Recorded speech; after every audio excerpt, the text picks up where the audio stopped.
So the CE mark qualifies you into commercialization in Europe. Europe is basically, myriad countries, all with their own specific systems. I would say a word of advice here is to get a CE mark and then launch into a country, not into a continent. So part of your strategy should be, what is our best country? What are our top three, and how are they ordered? And why is that? Is it about market access? Is it about reimbursement? Is it about there's a better medical sort of value proposition here? We have different aspects of that in every country we're in right now. In Italy and Germany couldn't be more different from each other.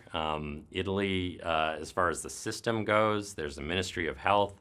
After that, there's reimbursement on a regional level that people that live in the country don't even know necessarily exactly how it works, and it all kind of comes together. And then the clinical value, sort of value proposition is very different. There, what we're finding is the Italian urologists sort of try this out in their university hospital and get it going and say, all right, it's working. And then you see it really take up well in their private practices. And the private practices are actually more similar to how it's going to be in the US in the sort of office delivery level. So there's this whole sort of system that goes through in order to get it sort of into real clinical practice. Germany has some ironies. Germany is a tiered system. It's very highly ordered, go figure. And basically, urology, for instance, is split two ways. There are clinical urologists, and then there are urological surgeons, and the two are not the same. And the referral pattern is not even a lock either. So it's actually a very different environment for a minimally invasive technique to come forward, because where do you lie? Are you upstream with these clinical guys? Are you down at the in the operating room with the surgeons? Where should this be? I don't think we've quite figured that out even yet in Germany. We chose to go there early because there are a lot of key opinion leaders.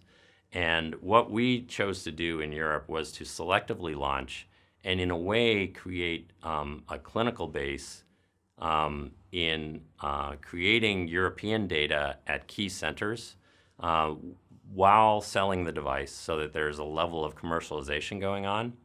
And we get that sort of early commercial learning where, well, how do you really position this? How do patients respond to it being called this versus that? How do urologists really view this when it starts hitting their regular practice?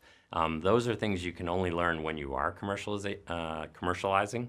And so that was actually I'd say the biggest benefit we got out of going to Europe was not as much the revenue coming forward, but more the ability to enter the marketplace with a high level of knowledge of how it should be positioned, how a center can take it up, and very importantly, what clinical training is required and scalable to be able to actually launch this in a broad way.